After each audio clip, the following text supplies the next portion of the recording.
Bab 191. Aku ke depan dulu. Mau memastikan agar penjaga tidak lengah dan tidak memasukkan sembarangan orang. 75. Tanpa konfirmasi terlebih dahulu, lanjut Davin mulai waspada. Terbayang kembali kekacauan keluarganya saat Raka bertindak bodoh dan membahayakan seluruh keluarganya terutama sang istri. Juga kelakuan ibu tirinya saat digiring warga karena ketahuan mesyefem di kampung sang papa. Dan baginya, Raka bersama ibunya itu sama-sama berbahaya bak ancaman. Apalagi kini keluarganya sedang bahagia-bahagianya dengan kehadiran anggota keluarga baru juga bersatunya seluruh keluarga yang sempat terpecah belah. Ayu mengangguk. Lalu masuk ke dalam kamar menyusul Bu Ratih yang sedang menimang-nimang cucunya. Mau disusvi dulu? Tanya Bu Ratih. Nanti aja abis mandi ya, Bu. Biar langsung tidur. Jawab Ayu. Iya. Kalau gitu ibu langsung bawa ke kamar mandi ya, balas Bu Ratih.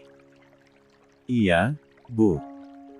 Perlengkapan mandinya ada di sana semua. Ayu mau siapkan baju sama bedongnya dulu, timpal Ayu. Ayu pun mulai mengambil baju, celana, sarung tangan, sarung kaki, juga kain bedong dari dalanem lemari. Tak lupa minyak telon dan segala macamnya didekatkan di sana. Setelah beres, ia melangkah ke kamar mandi. Ingin menyaksikan putrinya itu yang sedang dimandikan oleh Bu Ratih. Masya Allah, anak cantiknya mama anteng banget mandinya. Gak nangis sama sekali. Enak ya, nak, mandi. Gak gerah. Apalagi dimandikannya sama nenek, celoteh Ayu pada bayi kecilnya. Di balik sifat Bu Ratih yang dulunya suka nyablak jika berbicara, Ayu baru tahu kalau ternyata ibu tirinya itu sosok yang pintar dan telaten merawat bayi. Bahkan ia tak segan mengajak sang cucu berbicara dengan begitu cerewetnya selama memandikan. Ibu pintar banget urus bayi. Padahal udah lama banget loh, Bu. Tapi gak kelihatan kaku sama sekali. Luwes bamjet malah kayak udah terbiasa, tutur Ayu pada Bu Ratih. Ibu kan dulu emang suka bantu-bantu Paraji kalau ada yang melahirkan. Dulu tapi, sudah lama banget. Maklum, dulu ibu harus bantu nyari uang untuk kebutuhan Riri waktu masih kecil. Dan ini salah satu keahlian ibu, ungkap Bu Ratih. Oh walah. Kok Ayu baru tahu ya, timpal Ayu. Kan kamu dulu juga masih kecil. Mana ingat. Riri juga gak tahu masih ingat apa enggak, jawab Bu Ratih. Oh, gitu. Terus kenapa gak diterusin, Bu? Tanya Ayu penasaran. Zaman dulu, yang melahirkan itu banyak yang di Paraji atau dukun beranak sebutannya. Tapi makin kesini kan dilarang dan diwajibkan ke bidan atau klinik. Jadi pekerjaan ibu juga semakin sepi sampai akhirnya berhenti seutuhnya, jawab Bu Ratih. Oh gitu. Pantes ibu kayak yang udah terlatih gitu ngurusin bayi. Sudah biasa ternyata, tutur Ayu. Iya. Biar keahlian ini ibu gunakan untuk mengurus cucu-cucu ibu saja. Anak Riri, anak-anak kamu, anak-anak Raya nanti, sama anak-anak Aldi juga. Itu pun kalau ibu masih ada umur, timpal Bu Ratih. Insya Allah, Bu. Ibu masih muda loh. Masih sehat dan bugar juga. Balas Ayu. 76. Semoga saja. Bu Ratih menyahut pendek. Sudah selesai mandinya, cantik. Besok lagi, ya. Sekarang dandan dulu abis itu bobo yang nyenyak. Kasian mamamu mau sarapan dengan tenang, lanjut Bu Ratih sembari membungkus bayi kecil itu dengan handuk dan membawanya ke dalam kamar. Meletakkannya di atas kasur yang sudah dialasi perlak. Sementara Ayu hanya terus memperhatikan. Meski ia sudah bisa kalau sekedar memakaikan baju atau bedong, tapi ia belum seluwes ibu tirinya itu. Ayu terus memperhatikan sang putri yang sedang dibaluri minyak telon dan sebagainya. Dipakaikan baju dengan satset dan tidak takut-takut seperti dirinya. Apalagi saat menggunakan bedong yang begitu rapi hingga kepalanya pun terbungkus. Aduh, anak cantik lapar, iya. Haus. Ngantuk. Celoteh Bu Rati gemas pada Syafia yang sudah wangi dan nampak sangat lucu dengan bedong kain berwarna pink. Bayi itu mulai merengek dan mengambil ancang-ancang untuk menangis. Duduk, Yu. Ambil posisi yang nyaman dulu, lanjut Bu Rati. Ayu menurut. Ia duduk sambil bersandar di kepala ranjang dan menyelonjorkan kedua kakinya. Tak lupa ia menggunakan bantal menaifsui agar lebih nyaman. Sudah, Bu, kata Ayu dengan tangan bersiap menerima sang putri. Apalagi tangis bayi itu mulai mengencang. Wanita yang baru pertama kali merasakan pengalaman menaifsui itu selalu meringis kala mulut mungil sang bayi mulai menyedot sumber kehidupannya dengan begitu bersemangat. Sepertinya air susvinya belum banyak, Bu. Makanya tiap via menaifsu, sering dilepas lalu disedot lagi. Kayak yang greget gitu, ungkap Ayu sedikit resah kala melihat putrinya sering nampak frustasi kalau sedang menaifsu. Dan terkadang langsung menangis hingga harus ditimang-timang dulu. Wajar. Melahirkannya juga baru 3 hari. Sering-sering aja disefsui buat memancing. Jangan terburu-buru memberikan tambahan sefsu formula, nanti bayinya bingung pofting, pesan Bu Rati yang sudah lebih berpengalaman. Iya, Bu. Ayu mengangguk paham.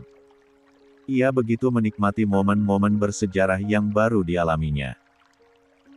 Bibirnya tersungging manis saat melihat sang putri mulai memejamkan mata dengan bibir masih menyedot kuat. Ibu jangan dulu buru-buru pulang. Ayu harus belajar banyak dulu dari ibu, pinta Ayu. Ia kini mulai nyaman dengan keberadaan ibu tirinya itu. Aduh, gimana ya? Bapakmu biasanya suka gak betah berlama-lama di rumah orang. Sungkan katanya, balas Bu Rati serba salah. Ayu kan putrinya bukan orang. Masa ia di rumah anak sendiri sungkan, timpal Ayu. Lihat nanti ya. Adikmu juga kan harus sekolah. Mana dia pemalu gitu. Noh dari kemarin aja jarang keluar kamar. Ngumpet mulu di dalam kamar, tutur Bu Rati. Aldi memang gitu. Mungkin karena anak laki ya, jadi kurang bicara. Jangankan di sini, di rumah sendiri aja gitu kan, balas Ayu. Iya bener. Bu Rati menyahut pendek. Oh, iya. Mau dibawain sarapan ke sini? Tawar Bu Rati lah. 77. Gak usah, Bu. Ayu ke ruang makan aja nanti kalau Via sudah nyenyak tidurnya. Sekarang kayaknya belum soalnya ini belum dilepas, jawab Ayu. Ya sudah. Ibu tinggal, ya. Mau bantu beresin meja makan buat sarapan. Sekalian panggil Bapak sama Aldi dan Riri biar sarapan bareng, timpal Bu Rati sambil berbalik lalu berjalan menuju kamar tamu. Meninggalkan Ayu yang masih dalam posisi menyusui sang bayi. Sementara di halaman, Davin sudah bermenit-menit memperhatikan sekeliling. Dia bahkan sudah mengelilingi taman rumahnya, entah di depan dan belakang. Memastikan Rika yang dimaksud Ayu tadi masih berada di sana. Nihil. Davin tak menemukan jejak wanita yang pernah menjadi ibu tirinya itu. La pun memutuskan untuk ke pos penjaga. Pak, Bapak tadi lihat seorang pemulung di sekitar sini.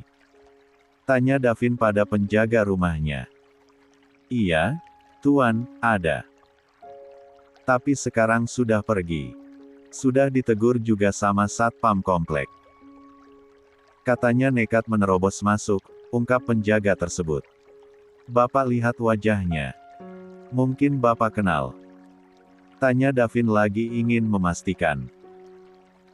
Enggak, soalnya waktu saya tegur untuk tidak dekat-dekat gerbang, wajahnya buru-buru ditutup pakai selendang kain gitu. Orangnya lusuh juga. Sepertinya saya gak kenal, timpal penjaga.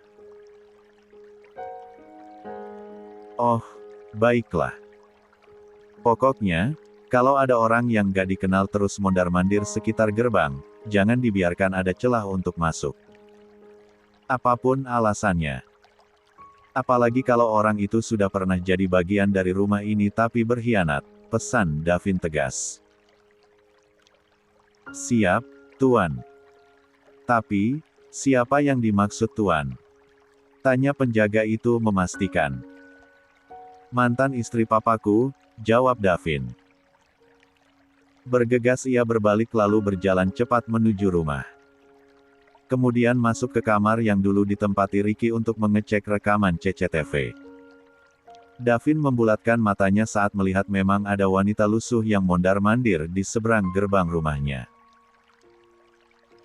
Saat Davin memperbesar wajah wanita itu, akhirnya ia yakin jika yang dikatakan Ayu memang benar adanya.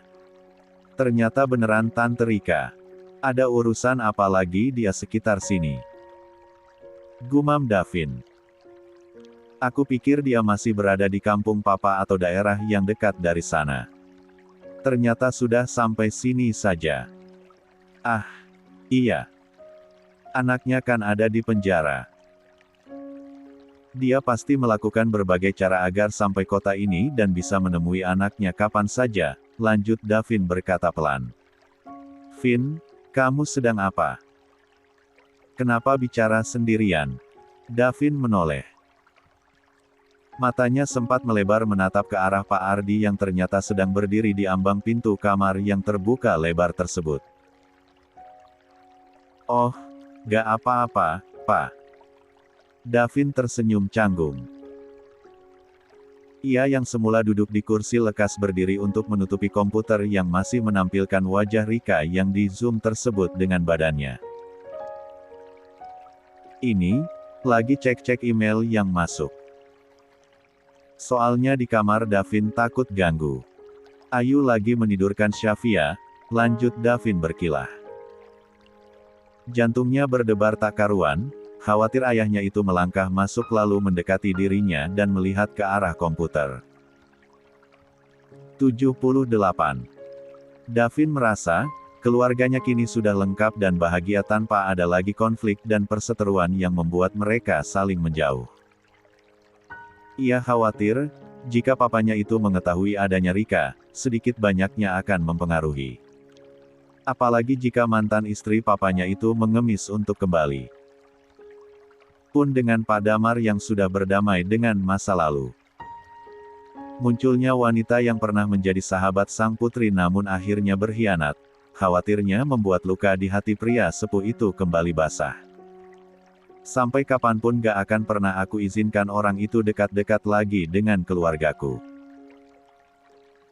Dan aku juga percaya, Papa gak mungkin mengulangi kesalahan yang sama, batin Davin gusar.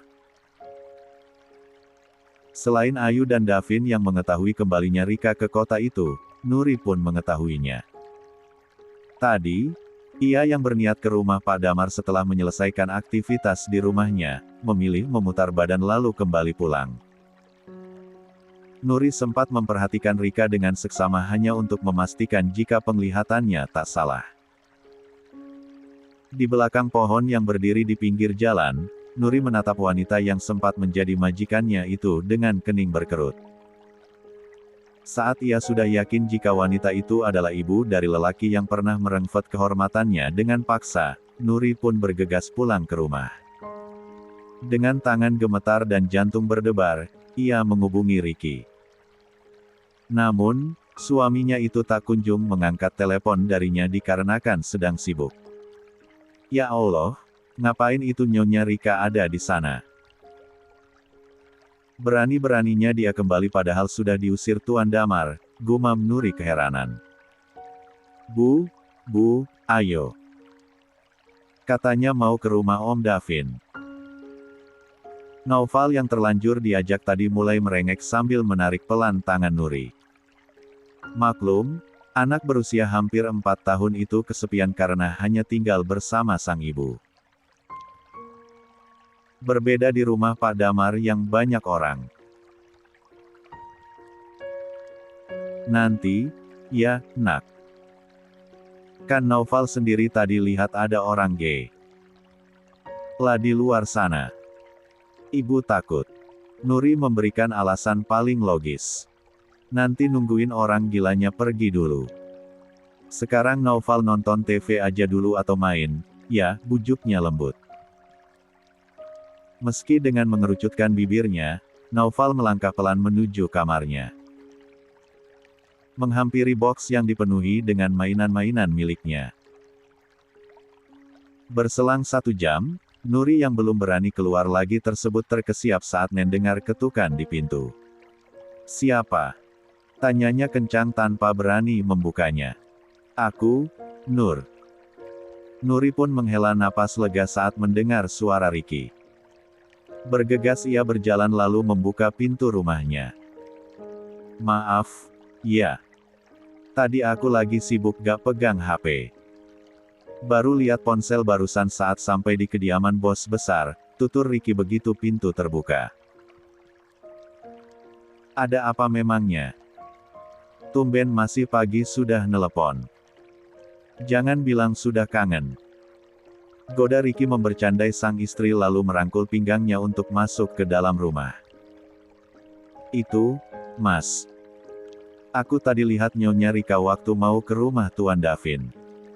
Jadinya balik lagi, lapor Nuri apa adanya. Mau apa lagi dia ke sini? Sudah benar dia jauh-jauh dari keluarga bos besar, timpal Ricky yang sama kesalnya pada Rika. Aku jadi tiba-tiba kepikiran, Mas. Takut suatu saat mereka tahu kalau aku mengandung bayi dari keturunan 79. Mereka. Aku gak mau, Mas, gak mau. Aku tak mau anakku punya ayah ataupun nenek seperti mereka. Aku gak mau. Kasihan anakku. Nuri menggelengkan kepalanya kencang. Matanya pun mulai memerah dan siap menangis. Hei, tenang. Memangnya siapa yang akan bilang kalau bayi itu anaknya Raka?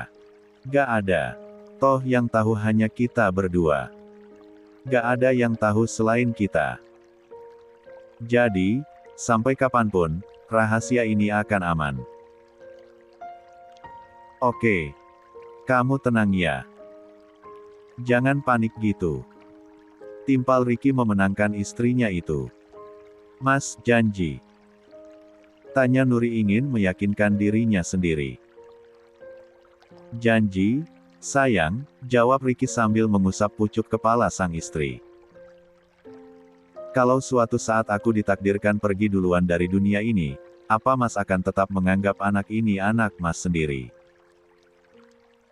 Nuri kembali bertanya. Sayang, kamu ngomong apa?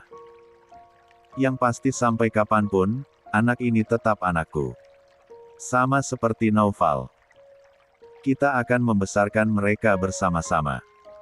Dan, kita juga akan kasih mereka adik yang banyak, jawab Ricky seraya meraih badan Nuri lalu memeluknya. Nuri mengangguk kecil lalu tersenyum tipis dalam dekapan sang suami. Meski ia sendiri tak yakin jika ia biasa membersamai suaminya itu hingga menua nanti. Makasih, Mas. Sekarang aku tenang dan bahagia karena anak-anakku memiliki ayah sebaik dirimu, gumam Nuri sembari mengeratkan pelukannya di pinggang sang suami. 80. Makan pagi keluarga Davin kali ini sedikit telat dari biasanya. Jarum jam sudah menunjuk ke angka 9 tapi mereka baru selesai sarapan. Maklum, sebagian dari mereka sibuk dengan aktivitasnya masing-masing seperti Ayu dan Riri yang sama-sama sibuk dengan bayinya. Sementara para lelaki sudah mengganjal perutnya dengan pisang goreng hingga rasa lapar itu tertunda. Papi sekarang ada agenda kemana? Tanya Pak Ardi. Mereka masih berkumpul di meja makan untuk berbincang hangat. Harusnya hari ini jadwal bermain golf. Tapi karena di rumah ini lagi berkumpul seluruh keluarga, jadi ditunda kapan-kapan. Kebersamaan seperti ini lebih penting dari apapun, timpal Pak Damar. Pak Ardi mengangguk kecil. Sungguh, ia pun merasakan apa yang dikatakan oleh mertuanya itu. Menikmati momen kebersamaan yang baru dilaluinya lagi. Namun, berlama-lama tinggal di sana pun Pak Ardi masih merasa canggung. Meski sudah dimaafkan dan kembali diterima, jauh dari dalam lubuk hatinya masih merasa sungkan.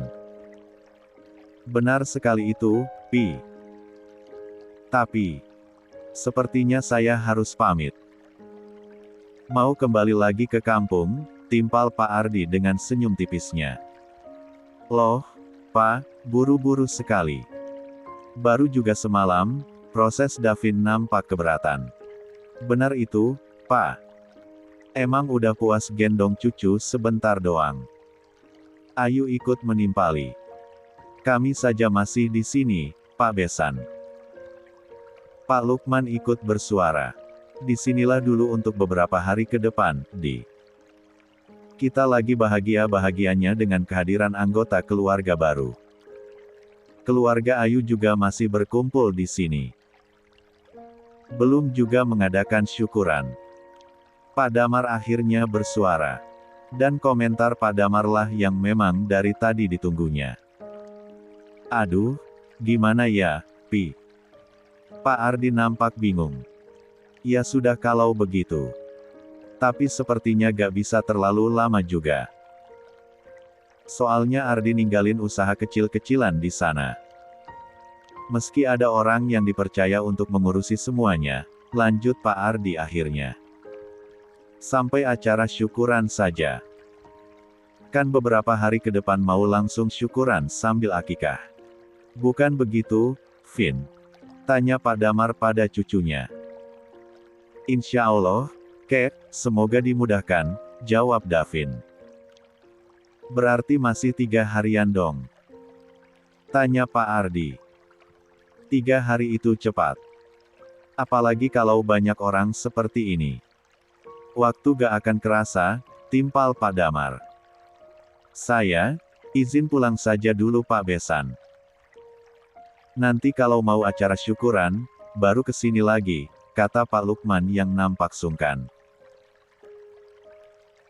Meski ia diterima dengan begitu baik di keluarga itu, tetap saja ia merasa minder.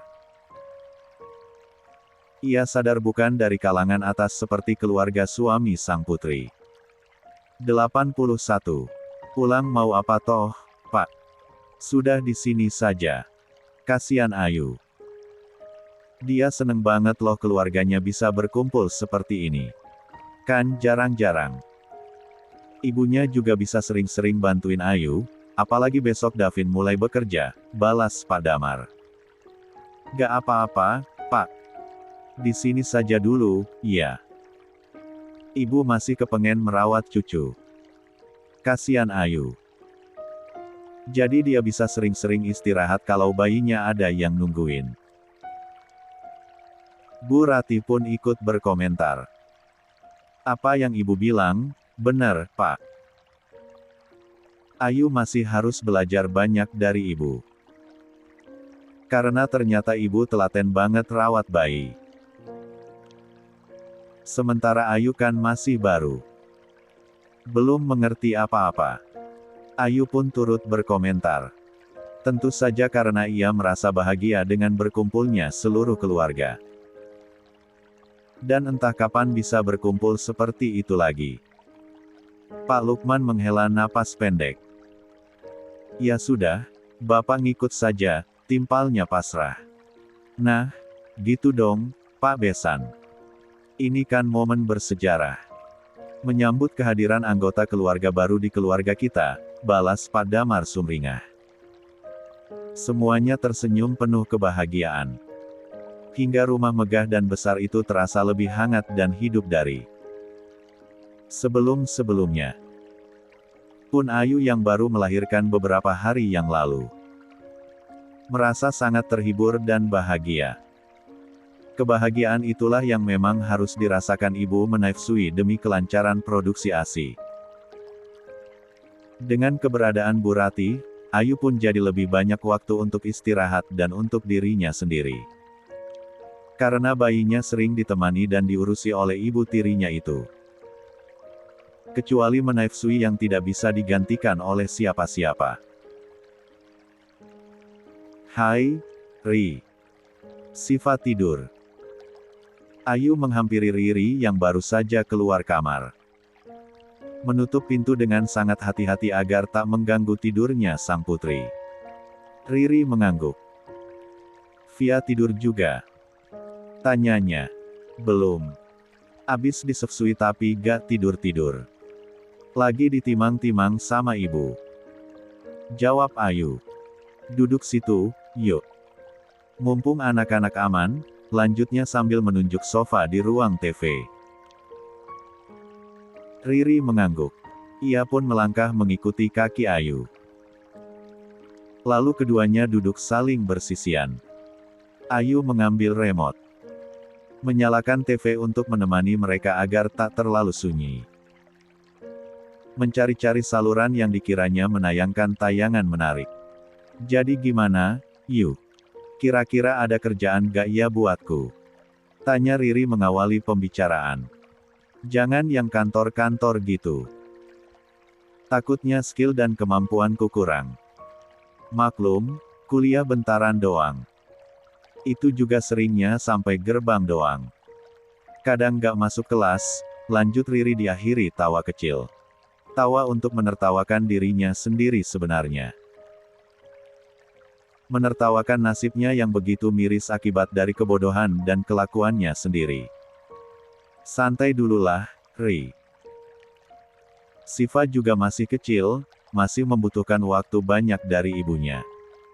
Jangan dulu mikirin kerjaan, jawab Ayu. Sejujurnya ia merasa tak tega andai saudaranya itu harus banting tulang cari uang sementara dirinya begitu berkecukupan.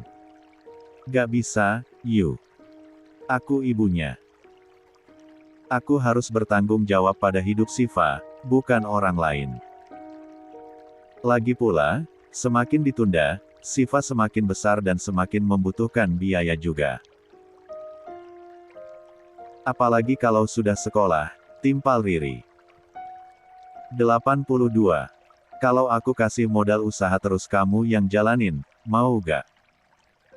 Kamu sebut aja mau usaha apa? Tanya Ayu. Riri menggeleng pelan. Aku gak kepikiran usaha apa-apa. Takutnya malah gak balik modal, akunya malah gak enak sama kamu sama Davin. Terus pekerjaan apa dong?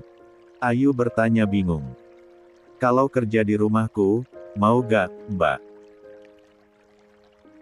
Ayu dan Riri sama-sama menoleh ke sumber suara. Di mana Nuri sedang berdiri tak jauh dari mereka. Boleh saya gabung? Lanjut Nuri sambil tersenyum pada sepasang saudara tiri itu. Tentu saja, Mbak Nuri. Sini-sini, duduk. Ayu menepuk antusias bagian sofa kosong di sampingnya. Nuri mengangguk lalu duduk bersama mereka. Syafia tidur, Mbak? Tanya Nuri lagi. Tadi sih belum. Kayaknya sekarang mah sudah, jawab Ayu. Yah, padahal saya kesini mau melihat Via. Belum puas kayaknya kalau lihat bentaran doang. Mana belum gendong, timpal Nuri. Nanti juga bangun lagi. Tungguin aja. Gendong deh tuh sampai puas. Tapi jangan kecapean juga. Ingat loh, Mbak Nuri sedang hamil, balas Ayu sambil tersenyum lebar. Nuri mengangguk. Makanya, aku niatnya mau cari asisten rumah tangga buat di rumah. Buat bantu-bantu sambil jagain Naufal. Maklum, hamil muda masih mabok. Kadang kasihan Naufal gak ada yang nemenin main. Makanya sering minta ke sini. Tapi kan di sini juga kadang pada sibuk. Apalagi Raihan kadang gak ada juga, beber Nuri panjang lebar. Gimana Mbak Riri, mau ya kerja di rumah saya? Maaf bukannya gimana-gimana. Apalagi Mbak Riri ini saudaranya Mbak Ayu. Cuma tadi saya gak sengaja dengerin pembicaraan kalian, lanjut Nuri tak enak. Aduh, gimana ya? Riri nampak menimbang-nimbang. Lah memang membutuhkan pekerjaan, tapi bukan di rumah Riki juga. Anak saya masih sangat kecil, Mbak. Kasian kalau saya tinggalin kerja, apalagi masih ASI, jawab Riri akhirnya.